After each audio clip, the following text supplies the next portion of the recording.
আল্লাহ বলেন ফেরাউন অবশ্যই তার দেশে কর্তৃত্ব কায়েম করেছিল, প্রভুত্ব কায়েম করেছিল, নিজের একচ্ছত্র মালিকানা কায়েম করে ফেলেছিল নিজের এলাকায়, নিজের দেশে। আপনি এবার বাংলাদেশের সাথে আয়াতটা মিলান, আমার মনে হচ্ছে মিলে যাচ্ছে। এই 15.5 বছরে ঠিক এইভাবে অনেকে একক সিদ্ধান্ত কায়েম করবে বলে সব জায়গায় প্রতিষ্ঠা করে ফেলেছিল। সব জায়গায় তার শুধু বাবার নাম, বাবার নাম, বাবার নাম। ফেরাউনের যে উদ্দেশ্য ছিল এই পৃথিবীতে, কিছুদিন আগে উদ্দেশ্যের সাথে অনেকের মিল পেলাম। ফেরাউন এই উদ্দেশ্য বাস্তবায়নের জন্য কয়েকটা কাজ করেছিল। আপনি দেখেন তো এদের কাজ মেলে কিনা। ওয়াজাআলা আহলাহা শিয়া, এক নম্বরে ফেরাউন ওই দেশে মানুষকে ছোট ছোট দলে দলে দল বিদলে বিভক্ত করেছিল। আপনি দেখেন এই দেশে এই 15.5 বছরে কত দল তৈরি হয়েছে। মানুষ যত এই দেশে তার চাইতে দল বেশি। কারণ এক একজন মানুষ এমনও আছে একজন 2 দল করে। কথা বলছে না কেন? একজন আছে 2 দল করে, এরকম যদি হিসাব করেন মানুষের চাইতে দল বেশি না? এক আহলে হাদিসের ভেতরে 8 দল 9 দল। কেন এত দলাদলি করে বিভক্ত হওয়া লাগবে কোন কারণে? ইসলামী যে দলগুলো আছে এর ভেতরে প্রায় 27টার উপরে, বাকি জেনারেল গুলো আছে সব মিলে 73টা পার হয়ে গেছে দেশে। আল্লাহ বলেন ফেরাউন ওই জামানায় নিজের প্রভুত্বকে কায়েম করার জন্য 1 নম্বরে মানুষকে দলে দলে বিভক্ত করে দিয়েছিল। ও জানতো মানুষ যদি এক জায়গায় হয় তাহলে পারা যাবে না, এজন্য দলে দলে বিভক্ত হয়ে থাকো। এদেশে এমনও দল আছে দেখবেন শুধু সভাপতি আর সেক্রেটারি, আর কেউ নেই। শুধু ঢাকায় একটা অফিস নিয়ে বসে আছে, শুধু সভাপতি সেক্রেটারি সারা বাংলাদেশে, ওর বউ ওই দল করে না। ফেরাউনের এই চক্রান্তে ওই সময় যারা পা দিয়েছিল, আমার মনে হচ্ছে এই জামানায় অনেকেই ফেরাউনের এই সাজানো সিস্টেম যেহেতু আছে, অনেকে আমরা এই দলে পা দিয়েছি। আমরা দল বিদলে বিভক্ত হতে চাই না, আমরা সব এক জায়গায় হতে চাই। মাওলানা মামুনুল হক আমার সাথে 3টা বছর ছিল এক ঘরের পাশে। মানে আমার মাঝে মাঝে বলতে, হামজা বাইরে থাকতে ভাবতাম কি আর ভেতরে অবস্থা কি। আমরা ছোটখাটো দলে টুপি নিয়ে মারামারি, আমিন নিয়ে মারামারি, বুধবাদে নিয়ে হার মারামারি, এই মাসলা নিয়ে আকীদা নিয়ে মারামারি করি, আর ওরা সব আমাদেরকে এক জায়গায় ধরে রেখে দিয়েছে। বের যদি হতে পারি জীবনে সব চাইতে বড় কাজ করবো এটা, যা যা করে করুক গা, এক হওয়া লাগবে। এদেশে আল্লাহর দিন কায়েমের জন্য এক হওয়া লাগবে, এটা উনি পালন করে যাচ্ছে দেখছি। বের হওয়ার পর থেকে আরম্ভ করেছে সব দলকে এক জায়গায় করার চেষ্টায় আছে। ফেরাউনের এই ফাঁদে আমরা যেন পা না দেই।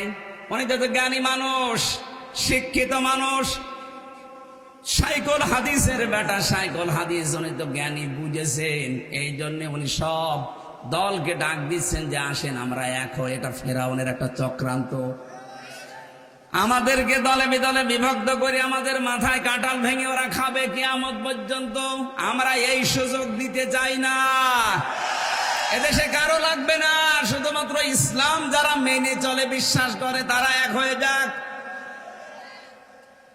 ওরা যে 41 সাল টার্গেট দিয়েছে এমনি দেয়নি। ওরা জানতো যে এভাবে দলে দলে বিভক্ত হয়ে থাকে। আমাদের পূর্বপুরুষ ফেরাউন যেভাবে রাজত্ব করেছে 650 বছর, আমরাও চালিয়ে যাব। কিন্তু জনগণ যখন বুঝে ফেলেছে না, এই জন্য সব এক হয়ে গেছে। 9 দফা থেকে দফা এসেছে একটা। কথা বলে না কেন? তখনই আল্লাহ একটা বিজয় দিয়েছেন। এই জন্য আমরা আর দল বিদলে বিভক্ত হতে চাই না।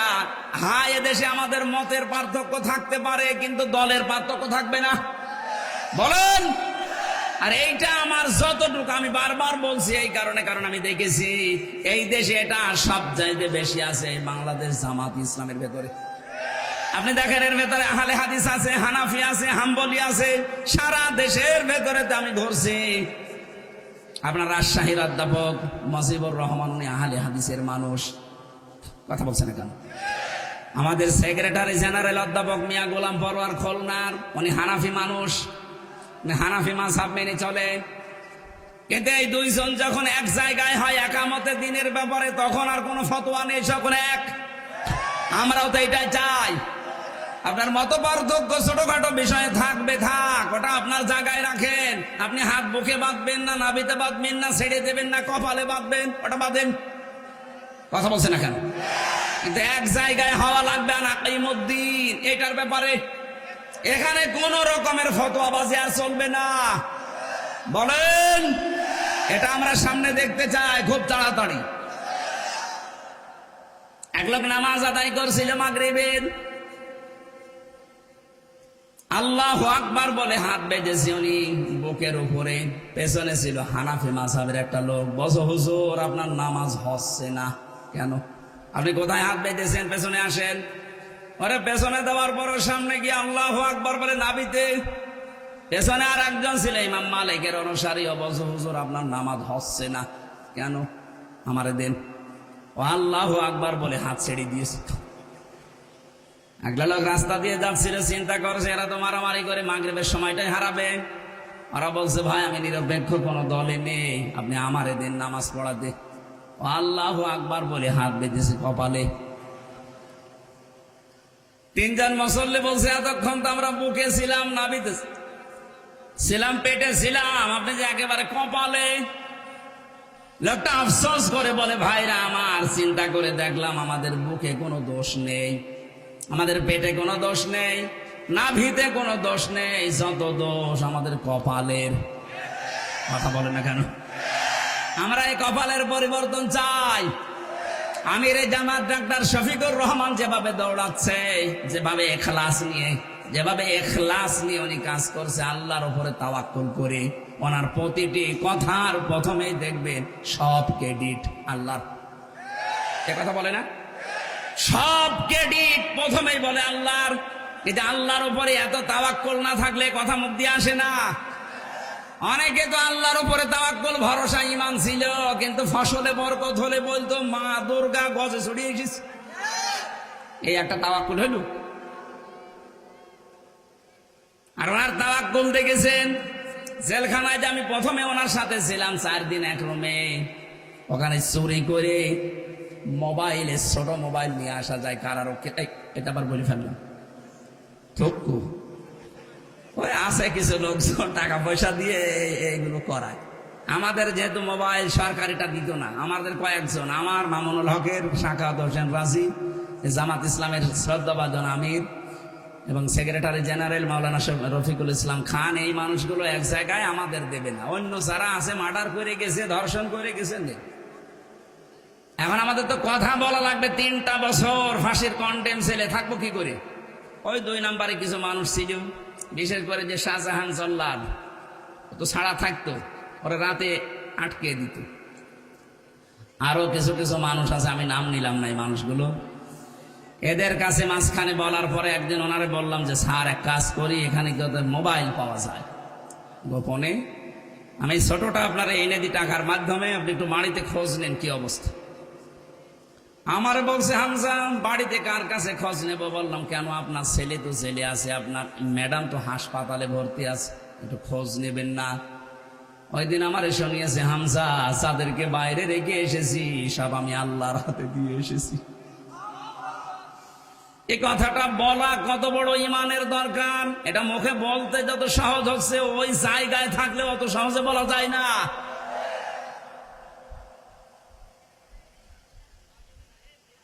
এই জন্য উনি যে তাওয়াক্কুল নিয়ে, ইখলাস নিয়ে দৌড়াচ্ছে সারা দেশে, আমার তো মনে হচ্ছে সারা দেশ থেকে মানুষের সাপোর্ট যেভাবে আসতেছে, কিছুদিনের ভেতরে দেখবেন ইসলামিক বিপ্লব কায়েম হয়ে যাবে।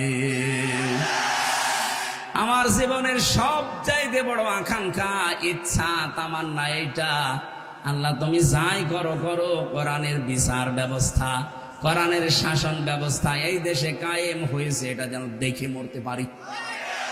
বলেন আমিন। ফেরাউনের প্রথম ফাঁদ ছিল, সে ছোট ছোট দলে দলে মানুষকে ভাগ করে ক্ষমতা টিকিয়ে রাখার একটা পায়তারা করেছিল। এটা আমরা আর কিয়ামত পর্যন্ত এই দেশে হতে দেব না। কথা বলেন না কেন? ইস্তাদিফু তাইফাতাম মিনহুম, 2 নম্বরে সে একটা দলকে দুর্বল করে রেখেছিল, ঘায়েল করে রেখেছিল, কোণঠাসা করে রেখেছিল, হীন করে রেখেছিল, ছোট করে রেখেছিল। আপনি 15.5 বছরের ভেতরে মিলান, এদেশে হাজারো দলের মানুষ আছে, রাজনৈতিক কর্মকাণ্ড অনেকে কম বেশি করতে পেরেছে।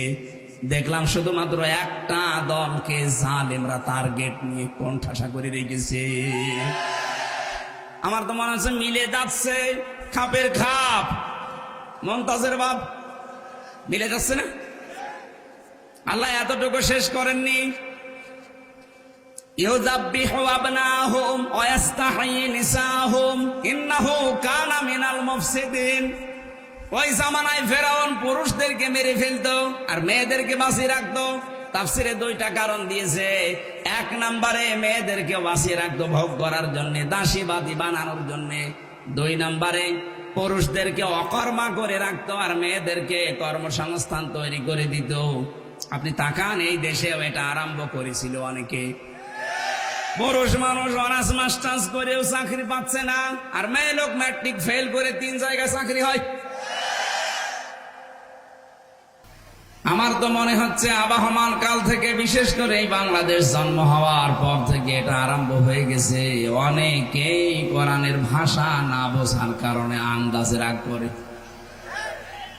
এটা 15.5 বছর আরো বেশি ছিল, এখন আস্তে আস্তে কমতেছে। তারপরও কিছু মুনাফিক এখনো আছে।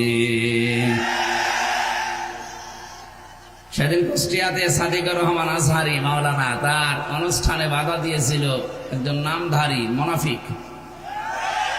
আমি গতকালকে কুষ্টিয়ায় ছিলাম।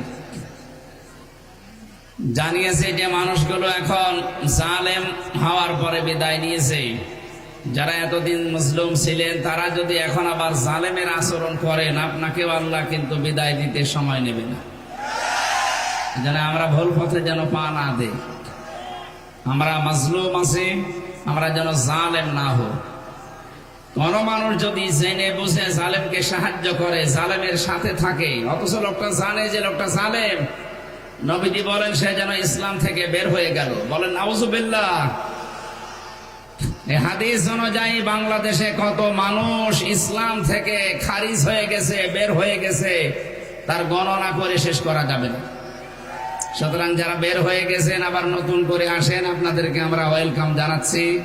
আপনারা ফিরে আসেন ইসলামে। যারা জালেম ছিলেন, যারা জালেমের সহযোগী ছিলেন, যে মানুষগুলো জালেমদেরকে সাথে রেখে সাথে থেকে সাহায্য সহযোগিতা জানিয়েছেন, আপনি জানতেন যে লোকটা জালেম জুলুম করে, আপনি কিন্তু আর নবীর উম্মত নেই, আপনি খারিজ হয়ে গেছেন।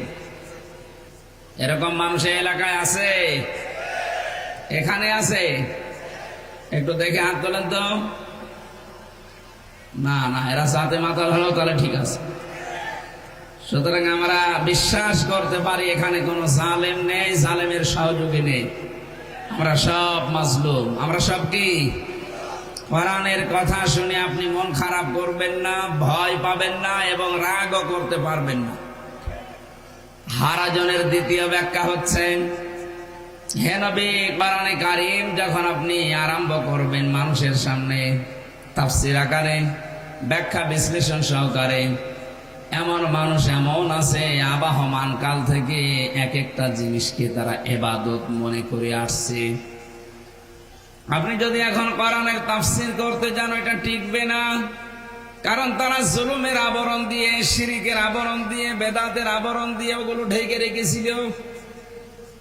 তাফসীর মানে যেহেতু আবরণ খুলে ফেলা, কোরআনের কথা বলতে গেলে ওগুলো তো খুলে পড়ে যাবে, জনগণ দেখবে সেটা জাতির সর্বনাশকারী। খুব ভালোভাবে জানে কোরআন তাফসীর যদি সঠিকভাবে হয়, আমি যে জালেম মানুষ জেনে ফেলবে। এই চরিত্র ছিল আবু জেহেলের। 1500 বছর আগে ও জানিয়েছিল, লা তাসমাউ লিহাদাল কোরআন, যাই করো দুনিয়াতে কোরআন যেন মোহাম্মদ শোনাতে না পারে সেই ব্যবস্থা করো। দরগায় অনুষ্ঠানগুলো বন্ধ করে দাও। হট্টগোল বাঁধাও, ভীতিপূর্ণ অবস্থান পরিবেশ তৈরি করো, মানুষ যেন কোরআনের কাছে আসতে না পারে। এই 15.5 বছরে আপনি তাকান, কোরআন যেন মানুষ শুনতে না পারে, বুঝতে না পারে, তার জন্য হাজারো চেষ্টা অব্যাহত ছিল। তার ভেতরে অন্যতম কোরআনের অনুষ্ঠান দিতে গেলে 14 জায়গায় পারমিশন নেওয়া লাগতো। এইটাও একটা কথা বলে না কেন? ডাক্তার মোহাম্মদ ইউনূস যেদিন তিনি চেয়ারে বসলেন, তার একদিন পরেই ঘোষণা দিয়েছেন, অন্যান্য ধর্মের লোকেরা কোরআন যেভাবে তাদের ধর্মীয় অনুষ্ঠান পালন করে, এদেশে 96% মুসলমান আল্লাহর কোরআন প্রচার করবে, কারোর অনুমতি নেওয়া লাগবে না।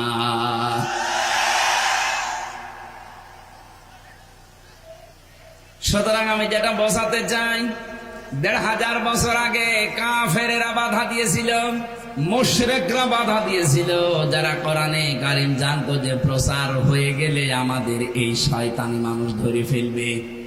এই 15.5 বছর যারা বাধা দিয়েছে, আপনি বিশ্বাস করতে পারেন আপনি কাফের।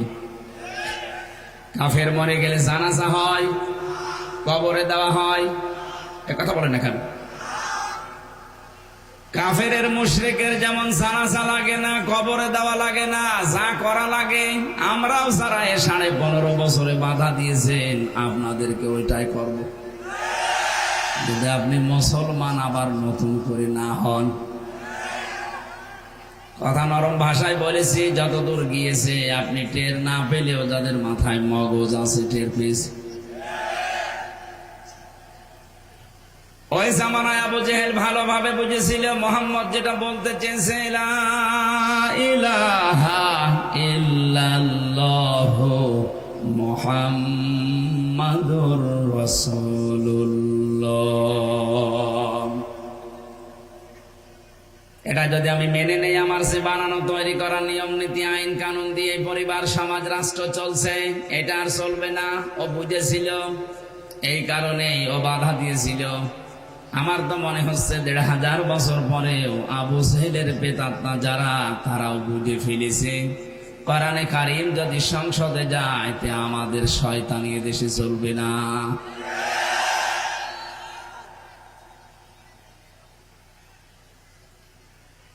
আমি একটা ছোট্ট উদাহরণ দিচ্ছি জ্ঞানী মানুষদের জন্য,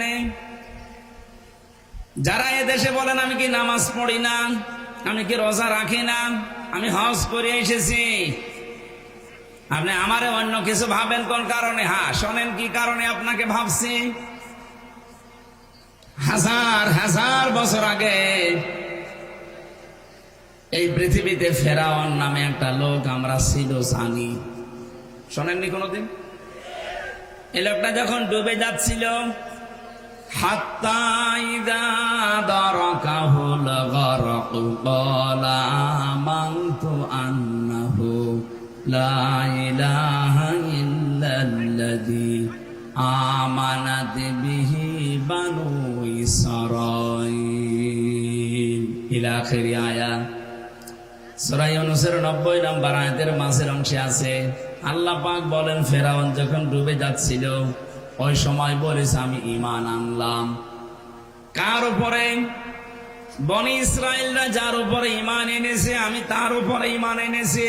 তারপরও সরাসরি বলে নাই যে আল্লাহ আমি তোমার মেনে নিলাম। এতটুকু বলার পরে আল্লাহ পাক পরের শব্দ আর ওকে বলতে দেয়নি। জিবরাইলকে বলেছে ওর মুখের উপরে কাদা লাগিয়ে দে। পরের শব্দ যেটা আছে, ও তো আমার একাত্মবাদের ঘোষণাটা দিয়েছে, কিন্তু রিসালাতের ঘোষণাও দিতে চাই না। ওই জামানায় প্রেরিত পুরুষ ছিল, ওই জামানার নবী এবং রাসূল ছিল হযরতে মূসা। আমি কাহিনী বলার জন্য না, শিক্ষার জন্য বলছি। প্রথমেই বললাম যে এটা শুধু জ্ঞানী মানুষদের জন্য, এটা যেহেতু রেকর্ড হচ্ছে সারা দেশে ছড়াবে, এই জন্য বলছি। ফেরাউন নামে এই লোকটা আল্লাহর একাত্মবাদের ঘোষণা দিয়েছে, আল্লাহকে মানিয়ে এই ঘোষণা দিয়েছে। কিন্তু ওই জামানায় যিনি প্রেরিত পুরুষ ছিলেন, আল্লাহর পাঠানো নবী এবং রাসূল ছিলেন, তাকে কিন্তু সে মানে নাই, তার ঘোষণাও দেয় নাই। এই জন্য তার ইমান আল্লাহ কবুল করেন নাই। ও যখন বলেছে আনা মিনাল মুসলিমিন, আমি তো মুসলমান, আল্লাহ বলেন আল্লাহ এখন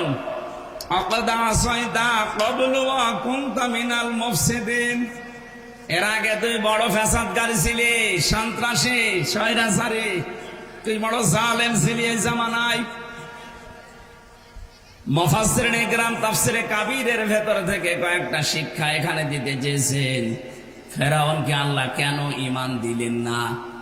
এক নাম্বার তারা প্রমাণ দিয়েছে ও আল্লাহর ঘোষণা দিয়েছে, কিন্তু ওই জামানার প্রেরিত পুরুষ রাসূলুল্লাহ হযরতে মূসা নবীর ঘোষণাও দেয়নি। ওই সময় বলতো লা ইলাহা ইল্লাল্লাহ মূসা কালিমুল্লাহ, আল্লাহ ওরে মাফ করে দিত। আমি এই যে কয়েক মিনিট ধরে বলছি, কি বোঝাতে চাই?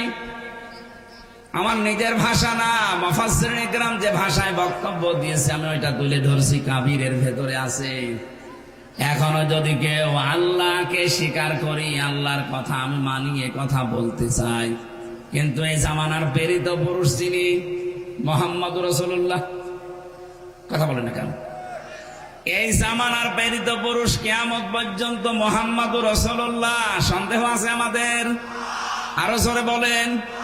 সুতরাং আল্লাহ তোমার হুকুম মতো আমি নামাজ পড়ি, রোজা রাখি, হজ করে এসেছি, আমিও জানি। কিন্তু জামানায় যিনি রাসূল হয়ে আসলেন, এই জামানার যিনি প্রেরিত পুরুষ আল্লাহর পক্ষ থেকে নবী হয়ে এসেছেন, আপনি তার আদর্শের কথা বলতে গেলে রাজনীতি মনে করেন। মাওলানা সাদিকুর রহমান আজহারী রাসূলের বিপ্লবিক জীবন তুলে ধরেছিলেন কুষ্টিয়ার দৌলতপুরে, কিন্তু যে লোকটা বাধা দিয়েছে সে লোকটা জালেম ছিল না, সে জালেম না কিন্তু মুনাফিক। বলছে আমি কি নামাজ পড়ি না, রোজা রাখি না, আমি হজ করে এসেছি। হ্যাঁ ঠিক আছে, কিন্তু জামানার যিনি নবী এবং রাসূল হয়ে প্রেরিত পুরুষ হয়ে এসেছেন, আপনি তার কথা বলতে গেলে তো মানতে চান না। আপনি ওই এক প্রকার ফেরাউন। আমার মনে হয় এই বিশ্বাসে, এই চরিত্রের যারা এখন এই দেশে আছে, ফেরাউনের যদি ঈমান নসিব না হয় তাদেরও হবে না। আমার মনে হয় আপনি কথার অর্থ না বুঝলেও না বুঝতে পারেন, যারা বোঝার তারা বুঝেছে। আমরা যারা সতর্ক থাকি, কি ছাতা দিয়েছেন এখানে,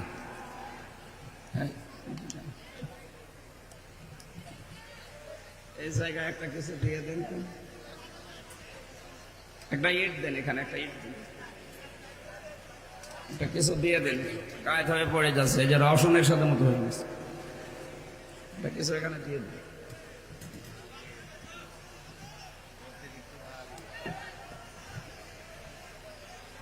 ঠিক আছে, মাইকের আওয়াজ আরো কানে লাগবে, ইকো হালকা করবি, রিভাব দেন।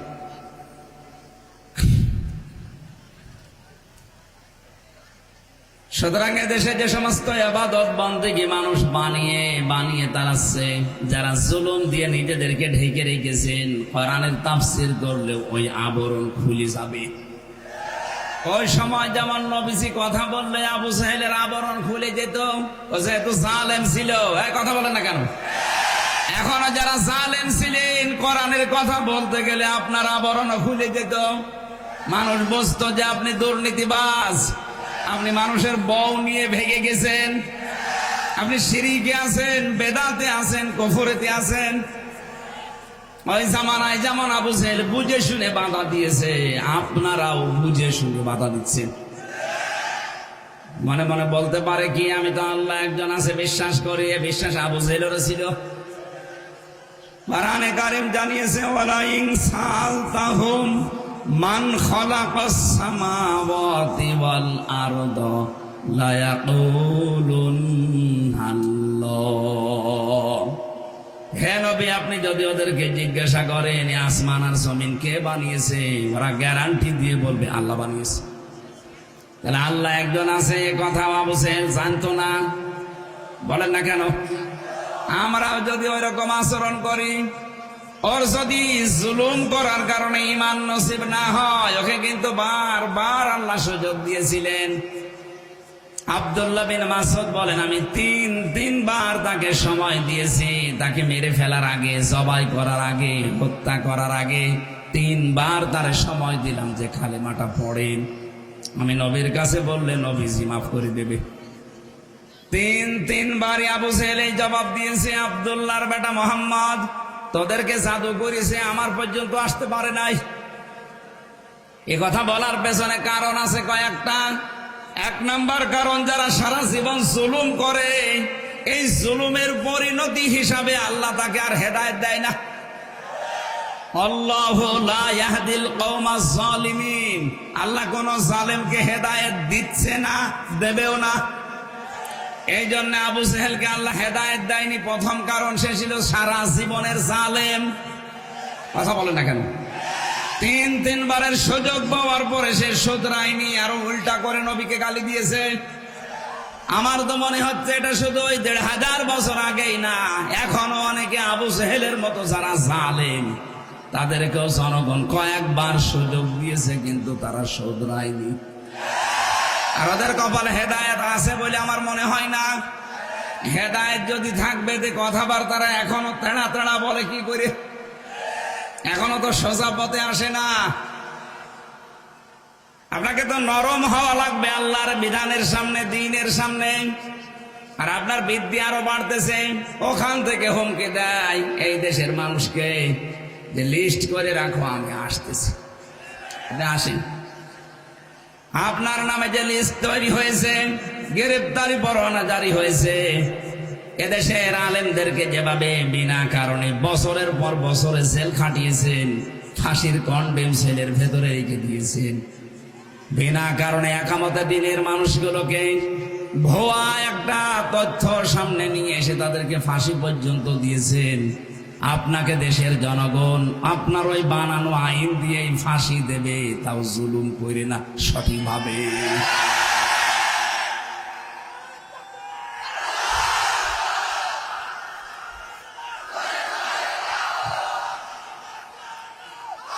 আলহামদুলিল্লাহ।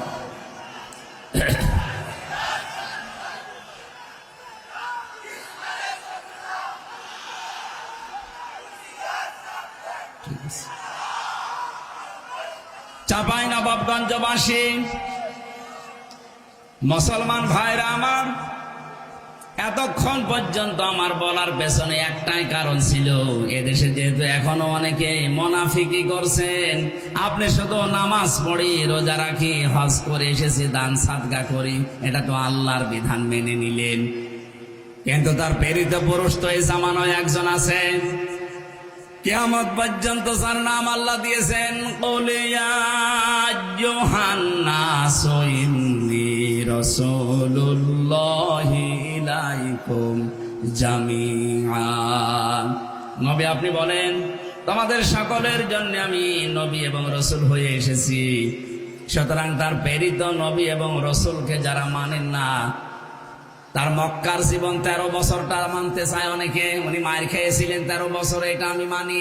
কিন্তু 10 বছর মদিনায় যে রাষ্ট্রপ্রধান ছিলেন, এইটা আর উনি মানতে চায় না। এটা বললেই বলে এটা রাজনীতি। আপনি যদি 13 বছর মানতে পারেন, 10 বছরও মানা লাগবে। আমি রেকর্ড হচ্ছে বলে বলছি, সারা পৃথিবীর মানুষকে আমি জানাতে চাই, বিশ্ব নবীর শুধু 13 বছর না, 40 থেকে 63, এই 23 বছরের যদি কেউ 1 সেকেন্ড অবিশ্বাস করে, সে কাফির। বলেন। অথচ দেশে অনেক মানুষ আছে 1 সেকেন্ড না, 13 বছরের, 23 বছরের, 10 বছর তারা মানতে চায় না। 13 বছরের অত্যাচারের কথা বলেন, জুলুম নির্যাতনের কথা, কান্নাকাটি করে শেষ হয়ে যাবে। অথচ 10 বছর তিনি যে রাষ্ট্র চালিয়েছিলেন, রাষ্ট্রপ্রধান ছিলেন, কিভাবে হলেন, ওই কথাগুলো বলতে গেলে তখন বলে এটা তো রাজনীতি, এটা দুনিয়ার কাজ, এটা একটা টাটকা আবু জেহেল। আপনি দল আলাদা নাম নিয়ে করতে পারেন, কিন্তু এই চিন্তা ভাবনা, এই চরিত্র, মন মানসিকতা যদি থাকে আপনার, আমি সত্যি বলছি, আপনার মরণ হবে ফেরাউনের মতো। আমি আর নিচে নামলাম না। এরপরেও যদি কারো বিবেক না খোলে, আমার মনে হয় আর বিবেকের উপরে কুকুরে পোশাক দিচ্ছে। অবশ্য ঠিক।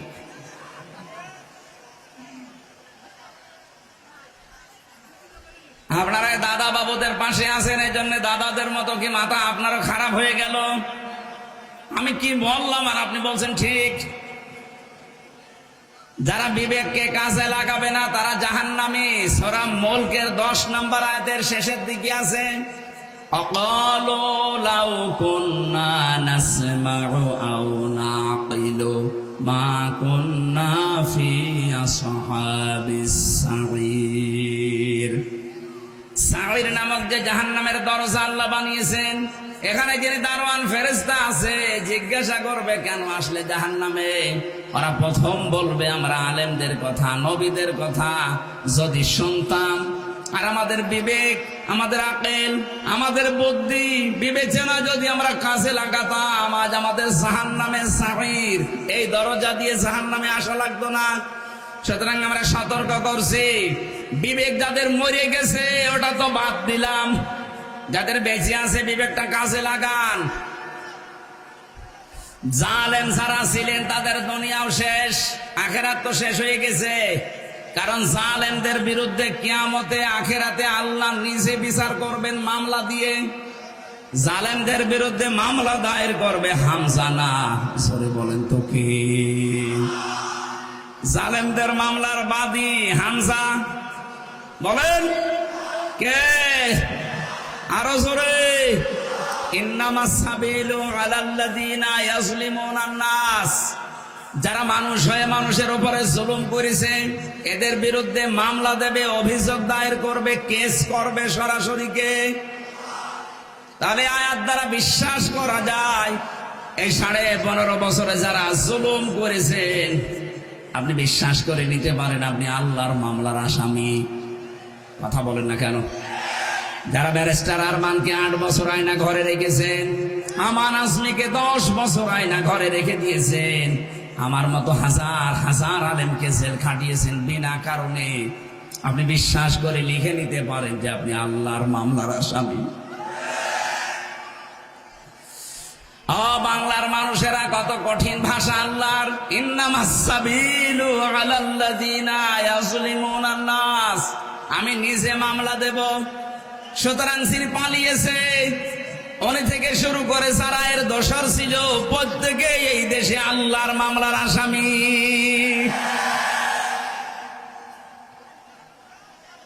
আমরা চাই আল্লাহর মামলার আসামিদেরকে এই দেশে আর না থাক, ওনারা যেখানে আছে ওখানে চলে যাক। এই ওদিকে তাকানোর দরকার নেই, ওখানে কিছু উল্টা পাল্টা মানুষ আছে, ও জ্ঞানসাম একেবারে মোনাজাত পর্যন্ত করতে থাকবে, থাক। আপনারা দিকে আছেন তো? আমরা তাড়াতাড়ি করছি খুব, ওরা চা করে করুক। আমরা তেলাওয়াতকৃত আয়াত সূরা কসস থেকে পড়েছি, তাফসীর আকারে লিখে দিয়েছেন তাফসীরুল কোরআন মাহফিল। আমরা তাফসীর আকারে কথা বলার জন্য প্রবেশ করছি, সব বাদ দিয়ে দিলাম, জবান খুলে পড়ে না। আউযু বিল্লাহি মিনাশ শাইতানির রাজিম। একটু থামেন তো, এগুলোকে আসলে মানুষ জন্ম দিয়েছে নাকি অন্য কেউ জন্ম দিয়ে পাঠিয়েছে?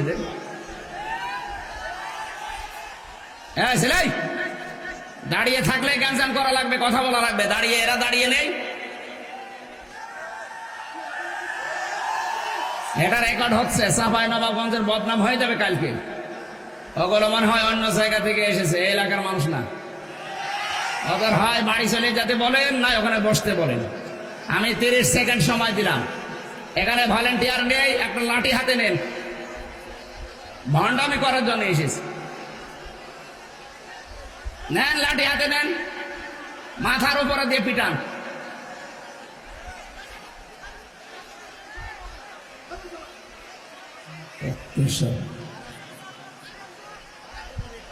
হ্যাঁ, আপনাদের সমস্যাটা কি বলেন তো? তাহলে দাঁড়িয়ে থাকলে গ্যাঞ্জাম করেন, তো এরা কি দাঁড়িয়ে নেই? এদের গ্যাঞ্জাম হচ্ছে। এরপরে যদি কেউ কথা বলে মনে করবেন ওর সমস্যা আছে অন্য জায়গায়।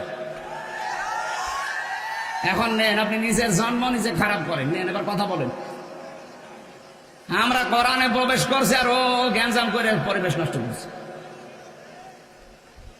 সূরা কসস শব্দের শাব্দিক অর্থ আমরা জানি। কসস মানে ঘটনা সমূহ, কাহিনী সমূহ। আল্লাহ বিভিন্ন কাহিনী কোরআনে আমাদের শিক্ষার জন্য দিয়েছেন, আমরা যেন উদ্বুদ্ধ হতে পারি। সেরকম হাজারো কাহিনী থেকে আজকে একটা ছোট্ট কাহিনী আপনাদেরকে শোনাচ্ছি। আমরা তেলাওয়াত করেছি সূরা কসস 1, 2, 3 তিনটা আয়াত। দেখি তাফসীর আকারে কত দূর আগানো যায়। আল্লাহ রাব্বুল আলামিন বলেন তাসিম মিম, এটা হরফে মুকাত্তাআত। এর আসল অর্থ শুধুমাত্র আল্লাহ জানে, আর নবীজিকে আল্লাহ ইঙ্গিত দিয়েছেন, বিশ্বনবী জানিয়েছেন এটার আসল মুরাদ আল্লাহ জানে, আর কেউ জানে না। কোন কোন তাফসীর কারক যদিও কিছু কিছু অনুমান ভিত্তিক কথা জানিয়েছেন, ইয়াসিন, তহা, তাসিম মিম এগুলো সঠিক না। তারপরও যেহেতু ওটা বলা নিষেধ, আমরা ওটা বাদ দিয়ে দিলাম।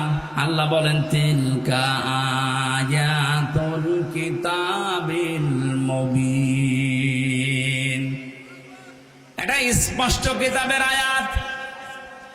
এই আয়াত থেকে আমি যতগুলো তাফসীর মুফাসসিরিন ইকরামের কওল পেয়েছি, সবাই বোঝাতে চেয়েছেন পৃথিবীতে মানুষের জন্য আল্লাহ কোরআন দিয়েছেন স্পষ্ট ভাবে। কিন্তু আমরা যারা বাঙালি মুসলমান এই দেশে আছি, আমাদের অনেকের কাছে কোরআন স্পষ্ট না, অস্পষ্ট। কথা বলেন না কেন? কিছু কিছু সাধু সন্ন্যাসী যারা আছে পীরের নাম নিয়ে, এই মানুষগুলো কোরআনে কারীমকে স্পষ্ট দূরের কথা, ওরা বলে গোপনেও আছে 60 পারা। এরকম কিছু ভণ্ড আমার কুষ্টিয়ায় এখনো পর্যন্ত শিরিক আর বেদাত আর কুফরিতে লিপ্ত। সারা পৃথিবীর কোন জায়গায় পুলিশ পাহারা দিয়ে গাঁজা খাওয়ায় আমি শুনিনি, এটা আমার কুষ্টিয়ায় আছে। আমার জেলার জন্য একটা অভিশাপ এটা। আমি যদি আজ সত্যিই বাংলার ক্ষমতায় থাকতাম, ডক্টর মোহাম্মদ ইউনূসের মতো, আমি লালনের মাজার আগে ভাঙ্গা আরম্ভ করতাম। বলেন তো, পুলিশ পাহারা দিয়ে গাঁজা খাওয়াচ্ছে, আর সবাই যে দেখলাম সব সেজদা করছে এই কবরে। এই প্রকাশ্য শিরিক, প্রকাশ্য ঈমান বিধ্বংসী কাজ এই জেলাতে আরম্ভ করেছিল যারা, এই মানুষগুলো যদিও এখন অনেকে জেলখানায় আছে, অনেকে পালিয়েছে।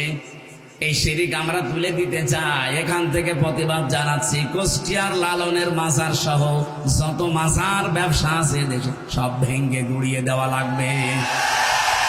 কোনো দরকার নেই মাজারে। যারা কোরআনে কারীমকে স্পষ্ট না নিয়ে অস্পষ্ট ভাবে প্রচার করে, আল্লাহ পাক বলেন আলহামদুলিল্লাহিল্লাযী আনজালা আলা আবদিহিল কিতাবা ওয়া লাম ইয়াজআল লাহু ইওয়াজা। সব প্রশংসা আল্লাহর জন্য, যিনি তার বান্দার প্রতি কিতাব দিয়েছেন, এমন কিতাব দিয়েছেন যে কিতাবে কোনো বক্রতা, যে কিতাবের ভেতরে কোনো সংকীর্ণতা নেই, কোনো গোপন কথা নেই, কোনো বাঁকা কথা নেই। আল্লাহ বলেন কোরআনে আমি কোনো গোপন কথা দেইনি। এজন্য কোরআনের কাছে যারা আসে দেখবেন ওদের জীবন আর গোপনে নেই, ওরা ওপেন হতে চায়।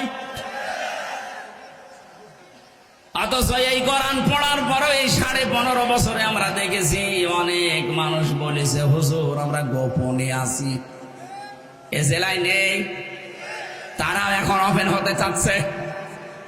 অথচ এই যে মানুষটা বসে আছে, এই 15.5 বছরে তার জীবনের দিকে তাকান।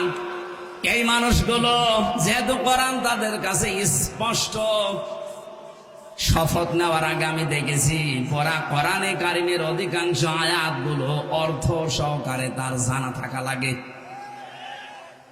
আপনি যদি 6666টি আয়াতের ভেতরে মাত্র 1000 খানিক আয়াত আয়ত্ত করতে পারেন, বাকি না জানা জ্ঞান আল্লাহ দয়া করে আপনাকে দিয়ে দেবে। এজন্য যে মানুষগুলো একামতে দিনের কর্মী, একামতে দিনের সদস্য, একামতে দিনের অ্যাক্টিভ ভাবে যারা কাজ করেছে, ওদেরকে জেল, জরিমানা, গুম, খুন, এত অত্যাচার করেও গোপনে রাখা যায়নি। তারা বলেছে আমরা ওপেন। এটা তারা হযরত ওমরের কাছ থেকে নিয়েছিলেন। তিনি যখন মুসলমান হলেন, ডাক দিয়ে বললেন হে নবী, এ কোরআন সত্য না মিথ্যা? বিশ্ব নবী বলেন এটা সত্যবাণী। তিনি সঙ্গে সঙ্গে বলেছিলেন, সত্য কথা গোপনে থাকবে কেন? আপনি আমার অনুমতি দেন, আমি একটু কাবার চত্বরে মিছিল দিয়ে আসি। তিনি মিছিল দেওয়ার জন্য সাহাবী যাই কয়জন ছিল, 40 জন, তাদেরকে নিয়ে গেলেন। লিল্লাহে তাকবীর। কাফের মুশরিকরা চিন্তা করেছে এই জামানায় ওপেন ভাবে আল্লাহর নামের তাকবীর দেয় কে গো? জালানা দরজা দিয়ে মুখ বের করে দেখে মিছিলের সামনে হযরত ওমর। ডাক দিয়ে বলছে যে মানুষ সামনে আছে, ওর সামনে গেলে মাথা থাকবে না।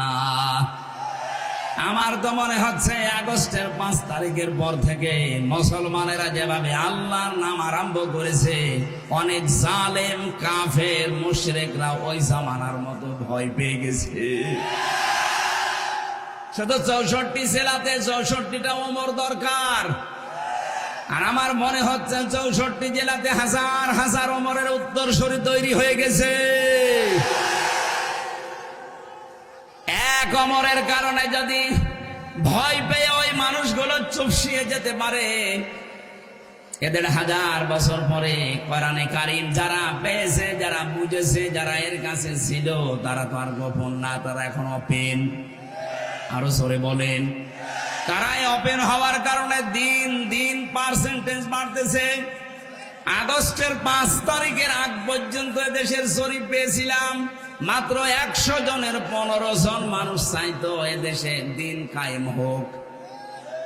অথচ আগস্টের 5 তারিখের পর থেকে আজকের এই অক্টোবরের 20 তারিখ পর্যন্ত এই কয়েকদিনের ব্যবধানে হিসাব এসেছে, দেশের 100 জনের 58 জন মানুষ চাচ্ছে দেশে দিন কায়েম হোক। এখন সবাই কোরআনের কাছে আসতেছে, কারণ এটা স্পষ্ট কিতাব।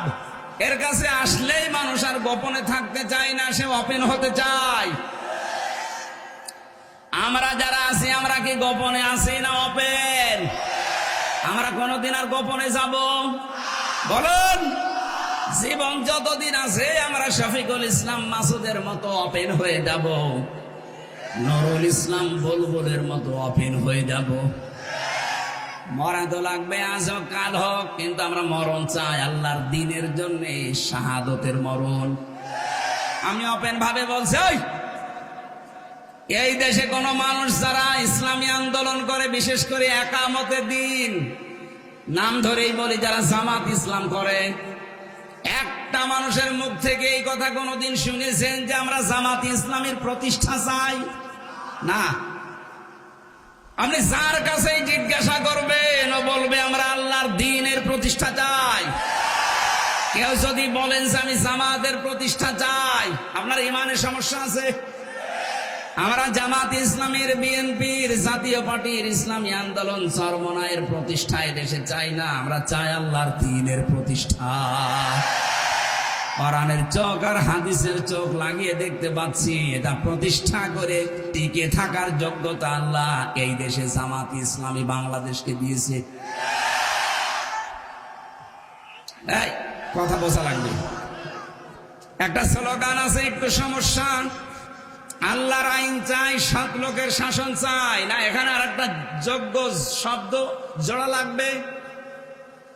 আল্লাহর আইন অবশ্যই চাই, শুধু 7 লোক হলে হবে না, যোগ্যতা সম্পন্ন লোক হওয়া লাগবে। 7 লোক দেশে আমরা বহু মানুষকে দেখতাম সৎ, কিন্তু যোগ্য না হওয়ার কারণে বিষয়টা পরে প্র্যাকটিক্যালেও চালাতে পারেনি। যেই লোকটা আল্লাহর আইন দিয়ে যোগ্য এবং সৎ, মাওলানা মতিউর রহমান নিজামী, এক কথা বলে না কেন? একদিকে যোগ্য আর একদিকে সৎ। এই জন্য নিজের মন্ত্রণালয় চালানোর পরে যে টাকাগুলো উদ্বৃত্ত ছিল উনি আবার ফেরত দিয়েছে। বাংলাদেশের ইতিহাসে এটা আমি কোনোদিন পড়িও নি, শুনিও নি। আপনি এর চাইতে আর বড় প্রমাণ কি চান? যে নিজের দায়িত্ব পালন করার পরে উদ্বৃত্ত টাকা মন্ত্রণালয়ে ফেরত দেয়। আপনি একটা দেখান তো 15.5 বছরে।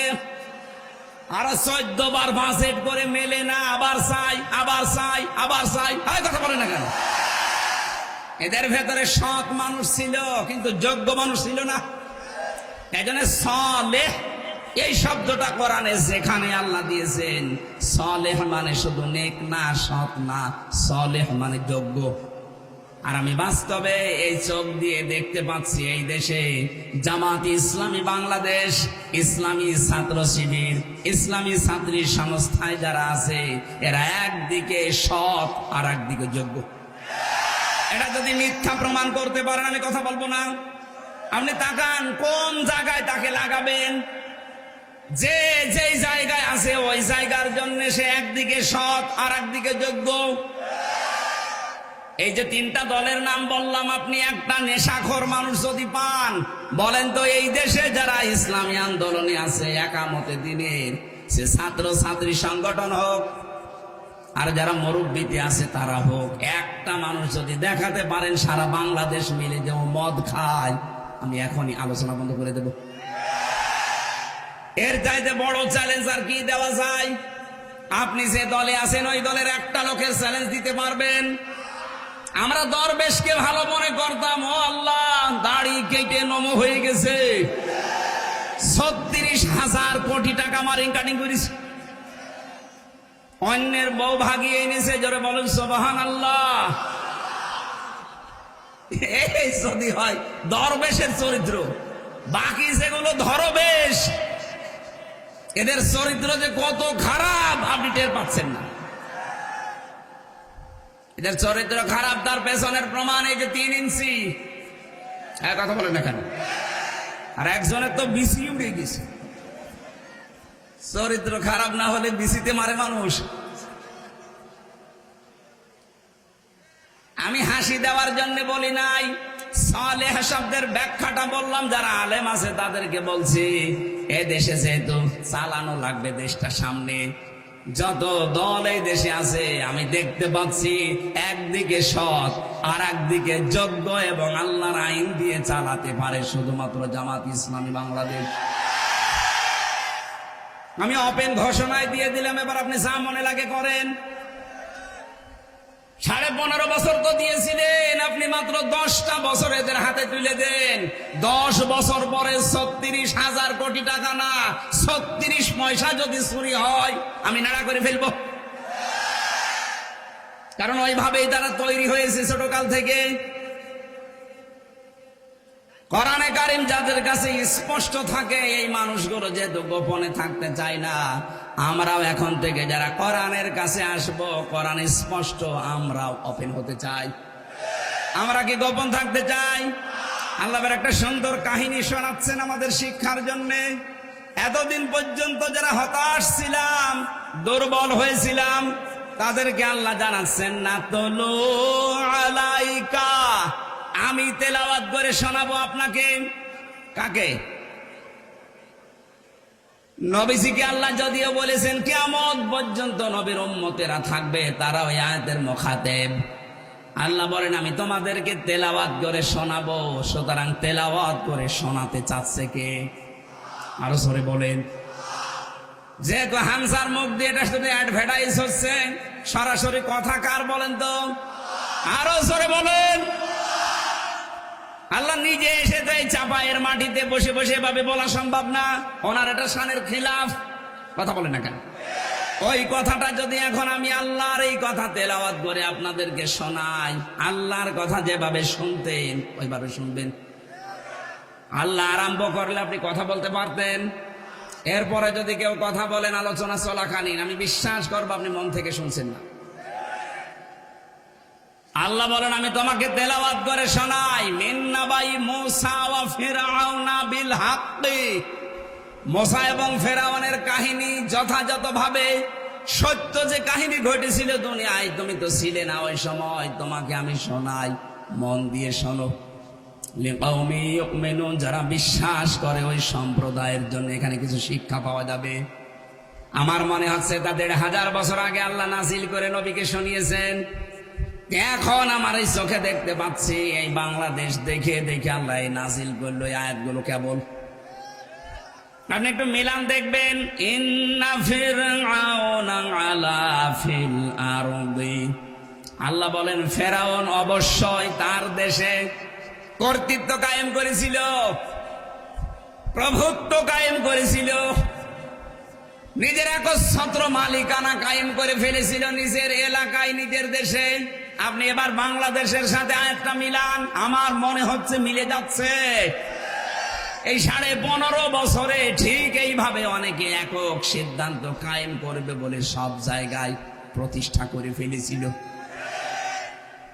সব জায়গায় তার শুধু বাবার নাম, বাবার নাম, বাবার নাম। ফেরাউনের যে উদ্দেশ্য ছিল, এই পৃথিবীতে কিছুদিন আগে উদ্দেশ্যের সাথে অনেকের মিল পেলাম। ফেরাউন এই উদ্দেশ্য বাস্তবায়নের জন্য কয়েকটা কাজ করেছিল। আপনি দেখেন তো এদের কাজ মেলে কিনা। ওয়াজআলা আহলাহা শিয়া, এক নম্বরে ফেরাউন ওই দেশে মানুষকে ছোট ছোট দলে দলে দল বিদলে বিভক্ত করেছিল। আপনি দেখেন এই দেশে ওই 15.5 বছরে কত দল তৈরি হয়েছে। মানুষ যত এই দেশে তার চাইতে দল বেশি। কারণ এক একজন মানুষ এমনও আছে একজন 2 দল করে। কথা বলছে না কেন? একজন আছে 2 দল করে, এরকম যদি হিসাব করেন মানুষের চাইতে দল বেশি না? এক আহলে হাদিসের ভেতরে 8 দল 9 দল। কেন এত দলাদলি করে বিভক্ত হওয়া লাগবে কোন কারণে? ইসলামী যে দলগুলো আছে এর ভেতরে প্রায় 27টার উপরে, বাকি জেনারেল গুলো আছে সব মিলে 73টা পার হয়ে গেছে দেশে। আল্লাহ বলেন ফেরাউন ওই জামানায় নিজের প্রভুত্বকে কায়েম করার জন্য 1 নম্বরে মানুষকে দলে দলে বিভক্ত করে দিয়েছিল। ও জানতো মানুষ যদি এক জায়গায় হয় তাহলে পারা যাবে না, এজন্য দলে দলে বিভক্ত হয়ে থাকো। এদেশে এমন দল আছে দেখবেন শুধু সভাপতি আর সেক্রেটারি, আর কেউ নেই। শুধু ঢাকায় একটা অফিস নিয়ে বসে আছে, শুধু সভাপতি সেক্রেটারি সারা বাংলাদেশে। ওর বউ ওই দল করে না। ফেরাউনের এই চক্রান্তে ওই সময় যারা পা দিয়েছিল, আমার মনে হচ্ছে এই জামানায় অনেকেই ফেরাউনের এই সাজানো সিস্টেম যেহেতু আছে, অনেকে আমরা এই দলে পা দিয়েছি। আমরা দল বিদলে বিভক্ত হতে চাই না, আমরা সব এক জায়গায় হতে চাই। মাওলানা মামুনুল হক আমার সাথে 3টা বছর ছিল এক ঘরের পাশে। মানে আমার মাঝে মাঝে বলতে, হামজা বাইরে থাকতে ভাবতাম কি আরে ভেতরে অবস্থা কি। আমরা ছোটখাটো দলে টুপি নিয়ে মারামারি, আমিন নিয়ে মারামারি, বোধবাদে নিয়ে হার মারামারি, এই মাসলা নিয়ে আকীদা নিয়ে মারামারি করি, আর ওরা সব আমাদেরকে এক জায়গায় ভরে রেখে দিয়েছে। বের যদি হতে পারি জীবনে সব চাইতে বড় কাজ করবো এটা, যা যা করে করুক গা, এক হওয়া লাগবে। এদেশে আল্লাহর দিন কায়েমের জন্য এক হওয়া লাগবে, এটা উনি পালন করে যাচ্ছে দেখছি। বের হওয়ার পর থেকে আরম্ভ করেছে সব দলকে এক জায়গায় করার চেষ্টায় আছে। ফেরাউনের এই ফাঁদে আমরা যেন পা না দেই। উনি যত জ্ঞানী মানুষ, শিক্ষিত মানুষ, সাইকুল হাদিসের বেটা, সাইকুল হাদিস উনি তো জ্ঞানী, বুঝেছেন। এই জন্য উনি সব দলকে ডাক দিচ্ছেন যে আসেন আমরা এক হই। এটা ফেরাউনের একটা চক্রান্ত। আমাদেরকে দলে বিদলে বিভক্ত করে আমাদের মাথায় কাঁঠাল ভেঙে ওরা খাবে কিয়ামত পর্যন্ত। আমরা এই সুযোগ দিতে চাই না। এদেশে কারো লাগবে না, শুধুমাত্র ইসলাম যারা মেনে চলে, বিশ্বাস করে, তারা এক হয়ে যাক। ওরা যে 41 সাল টার্গেট দিয়েছে এমনি দেয়নি। ওরা জানতো যে এভাবে যদি দলে দলে বিভক্ত হয়ে থাকে, আমাদের পূর্বপুরুষ ফেরাউন যেভাবে রাজত্ব করেছে 650 বছর, আমরাও চালিয়ে যাব। কিন্তু জনগণ যখন বুঝে ফেলেছে না, এই জন্য সব এক হয়ে গেছে। 9 দফা থেকে দফায় এসেছে একটা। এক কথা বলে না কেন? তখনই আল্লাহ একটা বিজয় দিয়েছেন। এই জন্য আমরা আর দল বিদলে বিভক্ত হতে চাই না। হ্যাঁ, এদেশে আমাদের মতের পার্থক্য থাকতে পারে, কিন্তু দলের পার্থক্য থাকবে না। বলেন। আর এইটা আমার যতটুকু, আমি বারবার বলছি এই কারণে, কারণ আমি দেখেছি এই দেশে এটা সব চাইতে বেশি আছে বাংলাদেশ জামাত ইসলামের ভেতরে। আপনি দেখেন এর ভেতরে আহলে হাদিস আছে, হানাফি আছে, হাম্বলি আছে। সারা দেশের ভেতরে আমি ঘুরছি। আপনার রাজশাহীর অধ্যাপক মজিবুর রহমান উনি আহলে হাদিসের মানুষ। কথা বলছেন না কেন? আমাদের সেক্রেটারি জেনারেল অধ্যাপক মিয়া গোলাম পরওয়ার খুলনার, উনি হানাফি মানুষ, হানাফি মাযহাব মেনে চলে। কিন্তু এই দুইজন যখন এক জায়গায় হয় একামতে দিনের ব্যাপারে, তখন আর কোনো ফতোয়া নেই, সকলে এক। আমরাও তো এটাই চাই। আপনার মত পার্থক্য ছোটখাটো বিষয়ে থাকবে, থাক, ওটা আপনার জায়গায় রাখেন। আপনি হাত বুকে বাঁধবেন না, নাভিতে বাঁধবেন না, ছেড়ে দেবেন না, কপালে বাঁধবেন, ওটা বাঁধেন। কথা বলছেন এখন? কিন্তু এক জায়গায় হওয়া লাগবে না আকিমুদ্দিন এটার ব্যাপারে। এখানে কোন রকমের ফতোয়াবাজি আর চলবে না। বলেন, এটা আমরা সামনে দেখতে চাই খুব তাড়াতাড়ি। এক লোক নামাজ আদায় করছিল মাগরিবের, আল্লাহু আকবার বলে হাত বেঁধেছে উনি বুকের উপরে। পেছনে ছিল হানাফি মাযহাবের একটা লোক। বলছে, হুজুর আপনার নামাজ হচ্ছে না কেন? আপনি কোথায় হাত বেঁধেছেন? পেছনে আসেন। ওরে পেছনে দেওয়ার পর সামনে গিয়ে আল্লাহু আকবার বলে নাবিতে।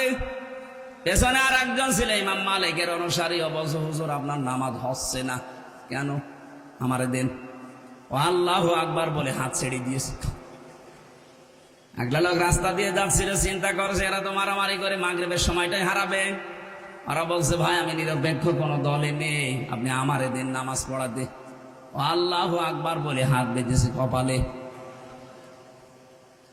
তিনজন মুসল্লি বলছে, এতক্ষণ তো আমরা বুকে ছিলাম, নাভিতে ছিলাম, পেটে ছিলাম, আপনি যে একেবারে কপালে। লোকটা আফসোস করে বলে, ভাইরা আমার, চিন্তা করে দেখলাম আমাদের বুকে কোনো দোষ নেই, আমাদের পেটে কোনো দোষ নেই, নাভিতে কোনো দোষ নেই, যত দোষ আমাদের কপালের। কথা বলে না কেন? আমরা এই কপালের পরিবর্তন চাই। আমির জামাত ডাক্তার শফিকুর রহমান যেভাবে দৌড়াচ্ছে, যেভাবে এখলাস নিয়ে উনি কাজ করছে, আল্লাহর উপরে তাওয়াক্কুল করে, ওনার প্রতিটি কথার প্রথমেই দেখবেন সব ক্রেডিট আল্লাহর। এ কথা বলে না? সব ক্রেডিট প্রথমেই বলে আল্লাহর। কিন্তু আল্লাহর উপরে এত তাওয়াক্কুল না থাকলে কথা মুখ দিয়ে আসে না। অনেকে তো আল্লাহর উপরে তাওয়াক্কুল ভরসা ঈমান ছিল, কিন্তু ফসলে বরকত হলে বলতো মা দুর্গা গজে ছড়িয়ে এসেছে। এই একটা তাওয়াক্কুল হইল। আর ওনার তাওয়াক্কুল দেখেছেন জেলখানায় যে আমি প্রথমে ওনার সাথে ছিলাম 4 দিন এক রুমে, ওখানে চুরি করে মোবাইলে ছোট মোবাইল নিয়ে আসা যায় কারারক্ষে। এটা আবার বলি ফেললাম, থক্কু ওই আছে কিছু লোকজন টাকা পয়সা দিয়ে এইগুলো করায়।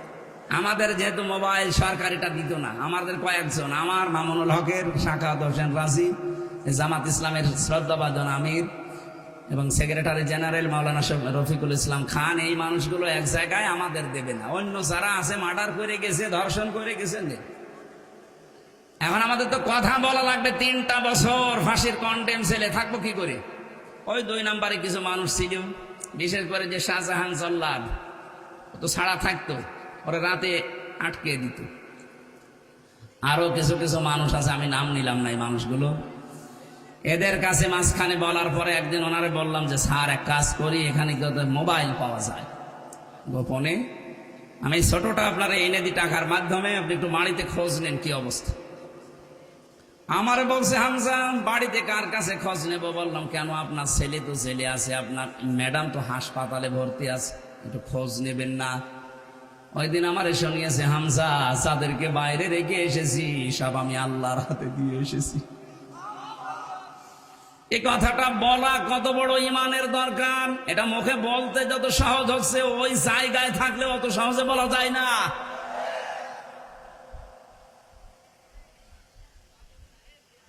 এই জন্য উনি যে তাওয়াক্কুল নিয়ে, ইখলাস নিয়ে দৌড়াচ্ছে সারা দেশে, আমার তো মনে হচ্ছে সারা দেশ থেকে মানুষের সাপোর্ট যেভাবে আসতেছে, কিছুদিনের ভেতরে দেখবেন ইসলামিক বিপ্লব কায়েম হয়ে যাবে। আমার জীবনের সবচাইতে বড় আকাঙ্ক্ষা, ইচ্ছা, তামান্না এইটা, আল্লাহ তুমি যাই করো করো, কোরআনের বিচার ব্যবস্থা, কোরআনের শাসন ব্যবস্থা এই দেশে কায়েম হয়েছে, এটা যেন দেখে মরতে পারি। বলেন আমিন। ফেরাউনের প্রথম ফাঁদ ছিল, সে ছোট ছোট দলে দলে মানুষকে ভাগ করে ক্ষমতা টিকিয়ে রাখার একটা পায়তারা করেছিল। এইটা আমরা আর কিয়ামত পর্যন্ত এই দেশে হতে দেব না। কথা বলেন না কেন?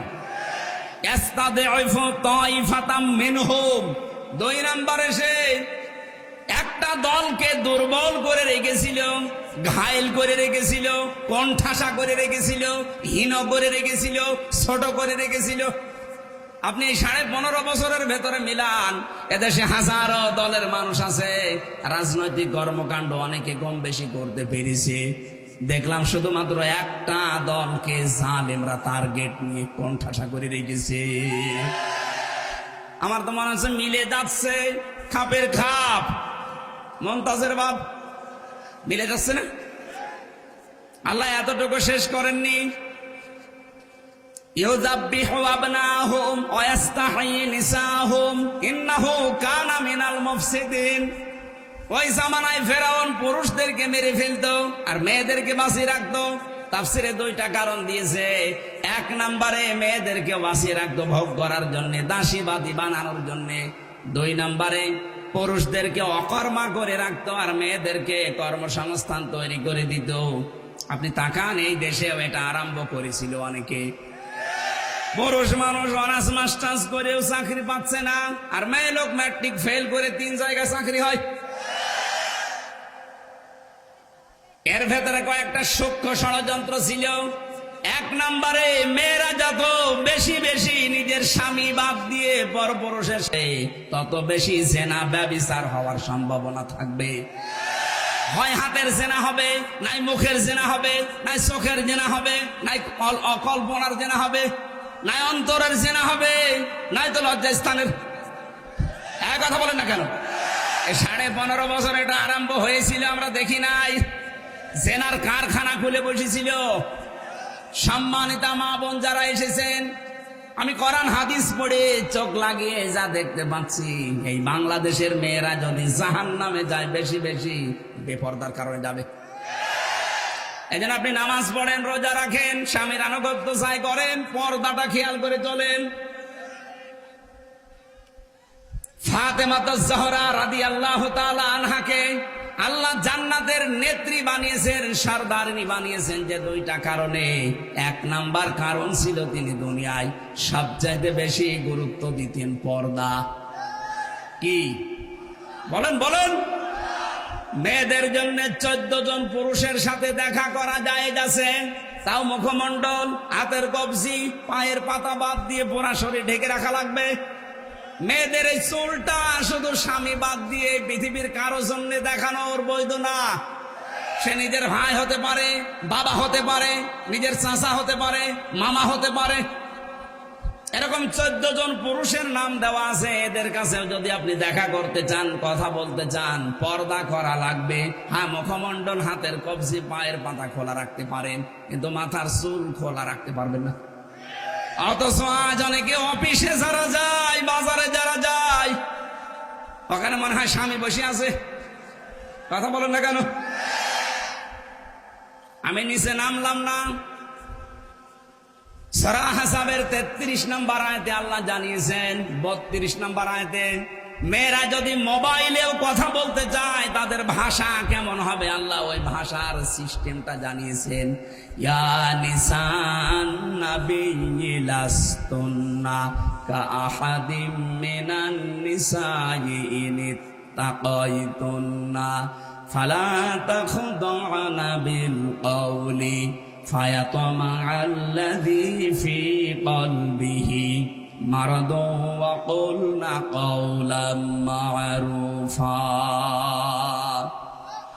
আল্লাহ পাক বলেন, হে নবীর স্ত্রীরা, কারো সাথে যদি প্রয়োজনে কথা বলতে চাও পর্দার আড়াল থেকে বলবা, 1 নাম্বার।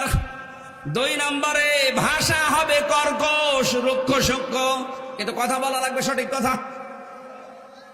সম্মানিত মা বোন যারা আছেন, মোবাইলে কথা বলেন, নিজের শুধু স্বামী আর যে 14 জনের নাম বলছি, এই 14 জন বাদ দিয়ে যদি পৃথিবীর কোন মানুষের সাথে সে যদি হামসাও হয়, কাবার ইমামও হয়, কথা বুঝতেছেন?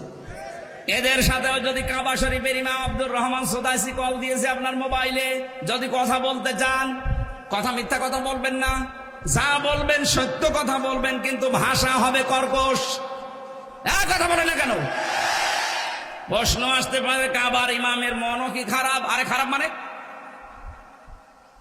শয়তান মানুষকে ধোঁকা দিয়ে বোকা বানাতে 1 সেকেন্ড সময় নেবে না। এটা আল্লাহর নির্দেশ, যেহেতু নবীজির স্ত্রীদেরকে বলছেন আল্লাহ। আরে ভাই, নবীর স্ত্রীরা তো আমাদের মা। কথা বলে না কেন? মায়ের সাথে সন্তান কথা বলবে, কোনো খারাপ ধারণা আসতে পারে, তারপরও আল্লাহ দিয়েছেন তাদের জন্য। আর আপনি তো কত দূরের মানুষ, আপনার মনের ভেতরে উল্টা পাল্টা কামনা বাসনা আসবে। এটা তো এক আর দুই। মেয়েরা যারা এসেছেন, পর্দার এই বিধানটা, এটা কণ্ঠের পর্দা, কথার পর্দা, খুব খেয়াল করে এটা চালানো লাগবে আমাদের। আপনি নামাজ রোজা অন্যান্য নফল ইবাদত বন্দেগী কম হোক, কিন্তু পর্দা যেহেতু ফরজ, এটা যেন বাদ না যায়। অধিকাংশ মেয়েরা, আমি বলছি না, জাহান্নামে যাওয়ার পেছনে কারণ হবে এই পর্দা।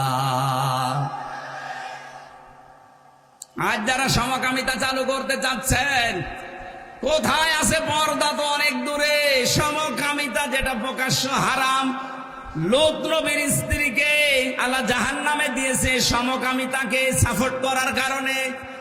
আরে যে বাংলাদেশে অনেকে এখন রাষ্ট্রীয়ভাবে এটা সাপোর্ট করার চেষ্টায় আছে। এদেশে স্বাধীন করা হয়েছে ছাত্র আন্দোলনের মাধ্যমে, সমকামিতা প্রমোট করার জন্য না। যদি কেউ জেনে হোক, বুঝে হোক, না বুঝে হোক, এই হারাম কাজে দেশে চালু করতে চান, দাঁত ভাঙা জবাব দেওয়া হবে। আমরা যেভাবে স্বাধীন করে আপনাদেরকে বসিয়েছি, ওইভাবে আবার নামাতেও পারবো। সুতরাং যারা বসে আছেন, আল্লাহ বিরোধী, রাসূল বিরোধী, মানবতা বিরোধী কোন কাজ দেশে আমরা আর হতে দেব না। যারা মানবতা বিরোধী কাজ করেছিলেন, ভুয়া একটা বিষয় তুলে হাজার হাজার মানুষকে বিচারিক কিলিং এর মাধ্যমে দেশ থেকে বিদায় করেছেন, তাদের বিচার এখন খুব তাড়াতাড়ি আমরা করতে চাই। ডাক্তার আব্দুল্লাহ মোহাম্মদ তাহের, জামাতের নায়েবে আমির, উনি ঘোষণা দিয়েছে কয়েকদিন আগে, বিচার ব্যবস্থার নাম নিয়ে যারা এই ভুয়া আন্দোলন তুলে হাজারো মানুষকে যারা ফাঁসি দিয়ে বিদায় করলেন, এদের রক্তের দাম এখন আমরা নিতে চাই। কথা বলেন না কেন? এই জন্য এই রক্ত চোষা মানুষ সহ অনেকের নামে আন্তর্জাতিক অপরাধ ট্রাইব্যুনালে অন্তত মামলা হয়ে গেছে, তাদের গ্রেপ্তারি পরোয়ানা জারি হয়েছে। আপনারা যদি ভুয়া জিনিস তুলে বিদায় করতে পারেন, আমরা তো সত্য জিনিস, গণহত্যার সাথে আপনি জড়িত। কথা বলেন না কেন? উনি যে গণহত্যার সাথে জড়িত, এর প্রমাণ হচ্ছে এখনো পর্যন্ত হাসপাতালে 2780 জন কাতরাচ্ছে। 1734 জন মানুষ বিদায় নিয়েছে এই জুলাই এবং আগস্টের এই আন্দোলনে। এদেরকে তো আর ফেরেশতারা মারে নাই, ভাই আপনি মেরেছেন, আপনার হুকুমে মারা হয়েছে। 6 সালে যেমন 2006 সালের আগস্টের 28 তারিখে পিটিয়ে মানুষ মেরেছিলেন, 2024 সালের 5 আগস্টের আগ পর্যন্ত ঠিক এইভাবে আপনার হুকুমে মারা হয়েছে। সুতরাং হুকুম দাতা হিসাবে আপনি জড়িত, এই হিসাবে এই বিচার আরম্ভ হচ্ছে। সামনে কি হয় আমরা দেখতে চাই। আমরা চাই বিচার যেন স্বচ্ছ হয়, ভুল ভাল বিচার করার দরকার নেই। যদি সঠিক বিচারও করা যায়, এ জালেমকে 100 বার ফাঁসি দেওয়া যাবে। আল্লাহ বলেন, ওর কাজই ছিল এইটা, ফেরাউনের পুরুষ মানুষ বাঁচিয়ে মারি ফেলতো, আর মহিলাদেরকেও বাঁচিয়ে রাখ। এটা কর্মজীবনের মাধ্যমে হোক আর অন্য কোনো কারণে হোক। আমরাও দেখলাম ফেরাউনের নীতি অবলম্বন করে অনেকে আমাদের পুরুষ মানুষ কত চাকরির জন্য হাহাকার করে নেই, আর মেয়েদের ম্যাট্রিক ফেল করে বসে আছে, 3টা চাকরি হয়ে যাচ্ছে। ইন্নাহু কানা মিনাল মুফসিদিন। ফেরাউন ছিল ফ্যাসাদ সৃষ্টিকারী, ও ছিল জালেম, ও ছিল স্বৈরাচারী, ও ছিল সন্ত্রাসী। এ ভাষাকার, এই ভাষাটা যে 1500 বছর পরে এখন অনেকে অনেকের নামে বলছে যে উনি স্বৈরাচারী, উনি সন্ত্রাসী, এটা নতুন করে বলা লাগছে। এটা 15.5 বছরে মানুষ বলতেছে। এবার আল্লাহ কি করলেন? আল্লাহ রাব্বুল আলামিন বলেন, নুরিদু আন্নামুন্না আলাল্লাযীনা ইসতুদঈফু ফিল আরদি। একটু খেয়াল করুন, ওই দেশে মানে ফেরাউনের দেশে, ও সেই দলকে দুর্বল করে রাখার চেষ্টা করেছিল। আমি আল্লাহ চাইলাম ওই দলের উপরে অনুগ্রহ করি। চাচ্ছে কে? আরো জোরে বলেন, বলেন আরো জোরে। নুরিদু, আমি আল্লাহ চাই, আন্না মুন্না, তাদের উপরে অনুগ্রহ করতে। কাদের? আলাল্লাযীনা ইসতুদঈফু ফিল আরদি, ওই জমিনে ফেরাউন যাদেরকে দুর্বল করে, হীন করে, ছোট করে, কোণঠাসা করে, এভাবে যাদেরকে রেখেছিল ওই দলের উপরে আমি চাইলাম একটু অনুগ্রহ করি। এরপরে আমি তাদেরকে কি চেয়েছি জানো? ওয়ানাজআলাহুম আইম্মাতান, আমি জাতির নেতা তাদেরকে বানিয়ে দিয়েছি। এটা বানিয়েছে কে? ওয়ানাজআলাহুমুল ওয়ারিসিন, এবং ওই দেশের ওয়ারিস আমি আল্লাহ তাদেরকে বানিয়ে দিয়েছি। আমার তো মনে হচ্ছে এই ১৫০০ বছর পর এই দেশে যারা একামতে দিনের দায়িত্ব পালন করতে গিয়ে কোণঠাসা হয়েছিল, আল্লাহ তাদেরকে ধরে ধরে এনে এ দেশের জমিনের উত্তরাধিকারী বানিয়ে দিতে চাচ্ছেন। অনুমাক্কিনা লাহুম ফিল আরদ, আমি জমিনে তাদেরকে প্রতিষ্ঠা দান করলাম, ক্ষমতা দিয়ে দিলাম। আল্লাহর আয়াত মিথ্যা না সত্য? হাজার হাজার বছর আগের এই কাহিনী আল্লাহ আমাদেরকে খেলা করার জন্য শোনাচ্ছেন না, শোনাচ্ছেন যে এরকম কিছু আমার আল্লাহ সামনে করবেন। যেহেতু ওই জামানায় মুসা নবীর দলকে তিনি প্রতিষ্ঠা দিয়েছিলেন জমিনে, এই জামানায় যারা আল্লাহর দ্বীনের জন্য মুসা নবীর মতো কষ্ট স্বীকার করছে তাদেরকেও জামানার জন্য আল্লাহ নেতা বানিয়ে শাসন ক্ষমতা দিয়ে দেবেন। আর দেবেন কেন? দেবেন এই জন্যে নুরিয়া ফিরাউনা ওয়া হামানা ওয়া জুনুদাহুমা মিনহুম মা কানু ইয়াহযারুন। ওই জামানায় আল্লাহ দেখাতে চেয়েছিলেন ফেরাউনকে, হামানকে, আর ওই দেশে যারা দায়িত্বে ছিল হামানের, ফেরাউনের, ওদের এই সৈন্যবাহিনীকে আল্লাহ দেখাতে চেয়েছিলেন। তারা যা আশঙ্কা করত, ভয় পেত যে না জানি মুসা নবীর দল যদি ক্ষমতায় আসে তাহলে আল্লাহর আইন প্রতিষ্ঠা করে ফেলবে। আমার মনে হয় এই জামানায় আল্লাহ নব্য ফেরাউন, হামান এবং তাদের সৈন্যবাহিনীকে আল্লাহ দেখাতে চাচ্ছেন, দেখ যাদেরকে ভয় পেতে আমি তাদেরকে জামানার জন্য ইমাম বানিয়ে দিয়েছি, তাদেরকে জমিনের উত্তরাধিকারী বানাবো। এই চ্যালেঞ্জ কার? আল্লাহ যেন এই চ্যালেঞ্জটা আমাদের এখন দেখান। ইন্নাল্লাহা লা ইখলিফুল মিয়াদ, আল্লাহ ওয়াদা ভঙ্গ করেন? বলেন। আমি চরমচকে সত্যিই দেখতে পাচ্ছি আল্লাহ এই আয়াতগুলো সামনে দেখাবে। কারণ আল্লাহর আলেম যারা এই জামানায় ছিল, কোরআনের পাখি স্বপ্ন দেখেছিলেন, যতগুলো স্বপ্ন দেখেছেন সবই আল্লাহ দেখিয়েছে। উনি স্বপ্ন দেখেছিলেন এই দেশে জালেম যারা আছে এরা ইঁদুরের গর্ত পাবে না, ঠিক পাচ্ছে না। উনি স্বপ্ন দেখেছিলেন এই দেশে শুধু একটু ঝাঁকা দেওয়া হবে, দিল্লি গিয়ে পড়বে, ঠিক তাই পড়েছি। উনি স্বপ্ন দেখেছিলেন জালেমদের নাকের ডগার উপরে পথ পথ করে কালেমার পতাকা উড়বে, এটা বাকি আছে। এটা সূরা কসসের এই ৬ নম্বর আয়াত অনুযায়ী আমি বিশ্বাস করি আল্লাহ এটা দেখাবে। কথা বলে না কেন? এটা আল্লাহ দেখা, কারা চান দেখি? লিল্লাহি তাকবীর। দেখেন তো হাত তোলেনি কে?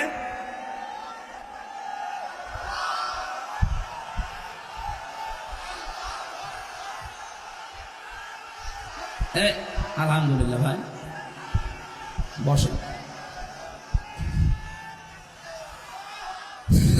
জালেমের জুলুমের শিকার হয়ে 3টা বছর ওরা যে জায়গায় রেখেছিল খুব কষ্ট দিয়েছে। শরীরের অবস্থাও ভালো না, কণ্ঠটার অবস্থাও ভালো না। 10-12 দিন আমি হাসপাতালে পড়েছিলাম অলরেডি। ডাক্তাররা বলেছে রাত জাগবেন না, আবার কিন্তু ওই রোগ বেড়ে যাবে। এই মাহফিলে কালেকশন হয়নি, এনারা চাদর দেয়নি, ভেতরে কিছু টাকা পয়সা ওনাদের হয়তো ঋণ আছে মসজিদ, যেটা উন্নয়ন কল্প। এটা যারা যাচ্ছে আপনারা দয়া করে চাদরে ওনাদেরকে ফেরাবেন না, যান কয়েকজনকে পাঠান তো দেখি। সুবহানাল্লাহ, আলহামদুলিল্লাহ। সম্মানিত ভাইরা, আমি নিজের লেখা বই এনেছিলাম কয়েকদিন আগে চাঁপাইনবাবগঞ্জে, আজকে আর একটা নিয়ে এসেছি। এটা শুধু পুরুষদের জন্য, দাম্পত্য সমস্যা এবং তার সমাধান কি করে করা যায়। এখানে 120টা পয়েন্ট লেখা আছে। এতগুলো পৃষ্ঠা বাড়িতে যে আপনারা পড়তে পারেন, নিয়ে যাবেন। গাড়িতে আছে, সাদা গাড়িতে যাওয়ার সময় নিয়ে যান, অনেক তথ্য পাবেন। বই মানুষকে ঠকায় না।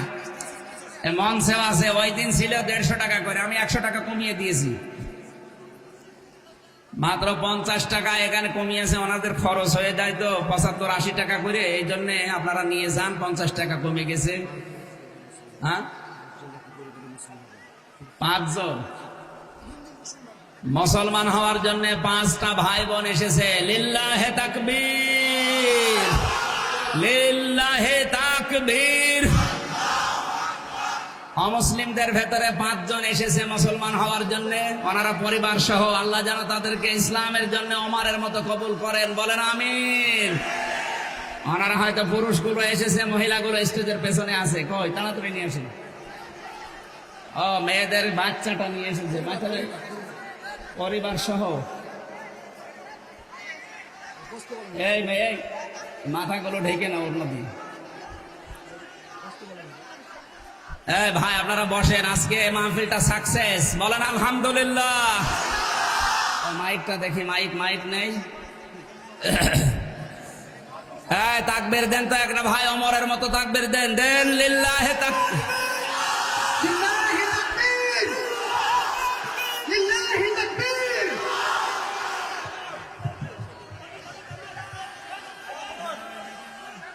সম্মানিত চাপাই নবাবগঞ্জবাসী, আমাদের জন্য সুখবর, দিন সেদিন দিনাজপুরে 12 জন মানুষ মুসলমান হয়েছে। এর আগে চুয়াডাঙ্গায় পরিবার সহ 2 জন, এর আগে গাইবান্ধাতে 1 জন, আজকে এনারা 5 জন এসেছে, পরিবারের 4 জন। পরিবার সহ এরা চলে এসেছে আল্লাহর দ্বীনের ভেতরে প্রবেশ করার জন্য। আমরা তাদেরকে শান্তির ধর্ম ইসলামে ওয়েলকাম জানাচ্ছি। প্রবেশ করার পরে ওনারা সবগুলো নিষ্পাপ। আল্লাহ রাব্বুল আলামিন ওনাদের ওসিলায় আমাদেরকে আজকের এই ময়দানে মাফ করে দেন। আমি যা বলছি আপনারা একটু তাড়াতাড়ি বলবেন। বিসমিল্লাহির রহমানির রহিম।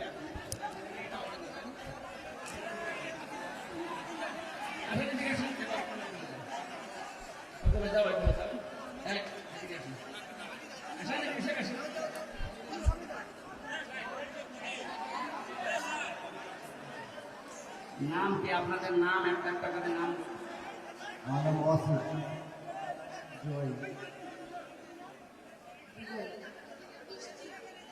আপনারা নাম শুনলে ওনারা আমার মনে হয় হিন্দু ধর্মের মানুষ।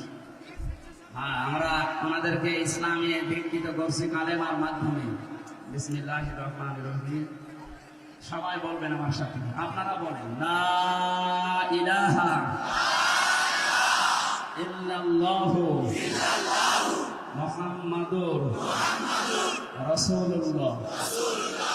আল্লাহ ছাড়া কোন ইলাহ নেই, মাবুদ নেই, ইবাদত পাওয়ার যোগ্য কেউ নেই।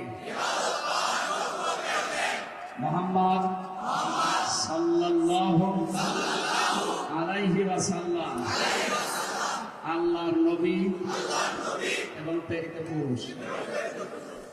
আশহাদু আল্লাহ ইলাহা ইল্লাল্লাহু ওয়াহদাহু লা শারীকা লাহু ওয়া আশহাদু আন্না মুহাম্মাদান আবদুহু ওয়া রাসূলুহু। আলহামদুলিল্লাহ, এরা 4 জন এখন নিষ্পাপ, এদের আর কোনো অপরাধ গোনা যা ছিল আল্লাহ সবাই মুহূর্তে মাফ করে দিন আলহামদুলিল্লাহ।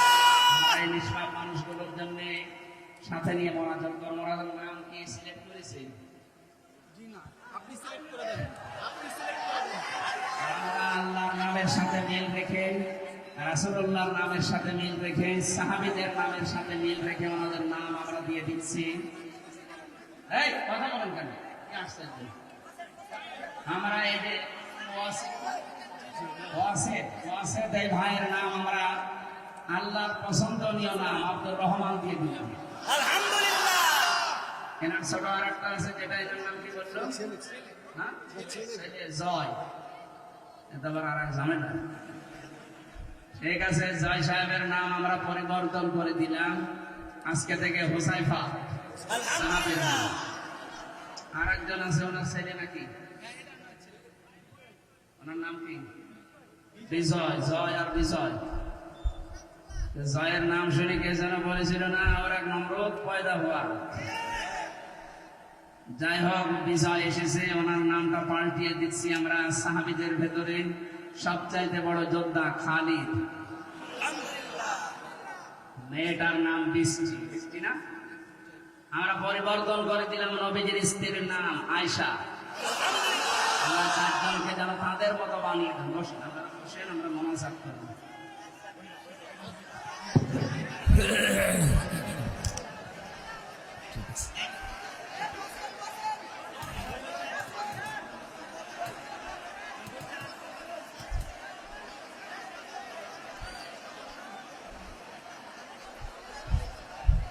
আল্লাহুম্মা সাল্লি আলা মুহাম্মাদ। আল্লাহুম্মা আমিন। লা ইলাহা ইল্লা আনতা সুবহানাকা ইন্নী কুনতু মিনাজ জালিমিন। রব্বুল আলামিন চাঁপাইনবাবগঞ্জ জেলার শিবগঞ্জ থানার কানসাট এলাকায় 3 দিন ব্যাপী তাফসীরুল কোরআন মাহফিলের সমাপনী রজনীতে তোমার চারজন বান্দা বান্দি ইসলামে দীক্ষিত হয়েছে। আজকে এই নিষ্পাপ মানুষগুলোকে নিয়ে হাত তুলেছি, আমাদের কারো হাত তুমি ফেরত দিও না আল্লাহ। এ মাহফিলের 3 দিনে যদি সওয়াব দিয়ে থাকো, কোটি কোটি করে বাড়িয়ে দাও। কিয়ামতের দিন সুপারিশ করবে আমাদের জন্য, নবীর রওজায় পৌঁছিয়ে দাও। নিজেদের বাবা মার ধর্ম ত্যাগ করে নতুন একটা ধর্মে আসা কত বড় কঠিন কাজ, এটা আমরা তো জানি। আল্লাহ তাআলা সব কিছু ছেড়ে দিয়ে যারা তোমার শান্তির ধর্ম ইসলামে দীক্ষিত হয়েছে, এদের চেয়ে যে নাম দিয়েছি এই নামের কাম করার তৌফিক দাও। কাউকে তুমি আব্দুর রহমান ইবনে আউফের মতো বানাও, কাউকে হোসাইফার মতো বানিয়ে দাও, কাউকে খালিদের মতো বানিয়ে দাও। তুমি নবীর স্ত্রী হযরত আয়েশার মতো তাকে বানিয়ে দাও। সম্মানিত মা বোনেরা এসেছে, এদেরকে তুমি খাদিজার মতো আয়েশার মতো জীবন দাও। আমি সহ যারা অসুস্থ আছি আল্লাহ তুমি শেফায়ে কামেলা আজলা নসিব করে দাও। সারাটা জীবন অপরাধ করে জীবনটা নষ্ট করে ফেলেছি। আল্লাহ তাআলা আমাদের পেছনের দিকে তুমি তাকিও না, তোমার রহমতের দিকে তাকাও, জিন্দেগীর গুনাহগুলো মাফ করে দাও। 15.5 বছর একটা খাঁচার ভেতরে ছিল দেশটা। আমি নিজেও 3টা বছর সালেমের জিন্দানখানায় কাটিয়েছি। আমার মতো হাজার হাজার লক্ষ লক্ষ হামজা এই দেশে জালেমের জুলুমের শিকার। তুমি তো মাজলুমের দোয়া ফেরত দাও না বলেছ। আল্লাহ মাজলুম হয় হাজারো বান্দা বান্দি নিয়ে দোয়া করছি, এই দেশটাই তোমার কালাম কায়েম করে দাও। এ মাহফিলের সাথে যারা জড়িত যত মানুষ এই মাহফিলের জন্য কাজ করেছে আল্লাহ এদেরকে তুমি ওসমানের মতো বানিয়ে দাও। এলাকায় মাটির নিচে যত মানুষ ঘুমিয়ে আছে সবাইকে ক্ষমা করে দাও। আল্লাহুম্মা রব্বির হামহুমা কামা রব্বায়ানি সাগীরা। রব্বুল আলামিন যে বাড়িতে এসেছিলাম শফিকুল ইসলাম, তোমার এই বান্দা দোয়া চেয়েছে, মেহেরবানি করে তাকে কবুল করে নাও। যত স্বেচ্ছাসেবক কাজ করেছে আজকে এদেরকে যে মা পেটে নিয়েছে মায়ের পেট তুমি ধন্য করে দাও। আগামীতে এই অনুষ্ঠানটা কোরআনের প্রচারের জন্য আরো বিশাল আকারে কবুল করো আল্লাহ। আল্লাহুম্মা গফিরলি ওয়ারহামনি ওয়াহদিনি ওয়াফিনি ওয়ারযুকনি ইয়া রাব্বাল আলামিন। আল্লাহ তাআলা তুমি আমাকে তিনটা কন্যা সন্তান দিয়েছো, তাদেরকে তুমি ফাতেমার মতো, আয়েশার মতো, খাদিজাতুল কুবরার মতো বানিয়ে দাও। তোমার নবীর স্ত্রীর সাথে মিল রেখে আমি নাম রেখেছি আমার ছোট মেয়েটা হাফসা, আল্লাহ হাফসার মতো তাকে বানিয়ে দাও। মাওয়া জান্নাত, ফারিহা জান্নাত, আল্লাহ তুমি মেহেরবানি করে তাদের জীবনটা এই দিনের পথে মঞ্জুর করো। আমার স্ত্রী পড়ে আছে, লাইফ সাপোর্টে ছিল, তুমি ফিরিয়ে দিয়েছো আল্লাহ, তুমি তাকে শেফায়ে কামেলা আজলা দাও। আমার শরীরে মারাত্মক অসুস্থ শরীর নিয়ে এসেছি আল্লাহ, বড় আশা নিয়ে জোর করে হাসপাতাল থেকে চলে এসেছি কয়েকদিন। আমার শরীরকে তুমি আগের অবস্থায় ফিরিয়ে দাও। বারাকাল্লাহু লানা ওয়া লাকুম ফিল কোরআনিল আযীম। মরণ যখন আসবে যেন সবাই মিলে বলতে পারি লা ইলাহা ইল্লাল্লাহু মুহাম্মাদুর রাসূলুল্লাহ। বইটা লিখিত বই যেটা নিয়ে এসেছিলাম এই যে মঞ্চে আছে, মঞ্চ থেকে নিয়ে যান, বা ওই গাড়িতে আছে, গাড়ি থেকে নিয়ে যান, কাজে লাগবে। অনেক তথ্য দেওয়া আছে, বই মানুষকে ঠকায় না। যারা নিজেদের ধর্ম ত্যাগ করে আমাদের এই ধর্মে আসলেন, এখানে যারা ধনী মানুষ আছেন আপনারা একটু দেখা করবেন তাদের সাথে। অর্থনৈতিক কোনো সাপোর্ট যদি সুযোগ থাকে অবশ্যই আপনারা এনাদের কাছে হাত বাড়াবেন। আল্লাহ তাদেরকে মরণ পর্যন্ত দিনের উপরে টিকে থাকার তৌফিক দিন। আমিন।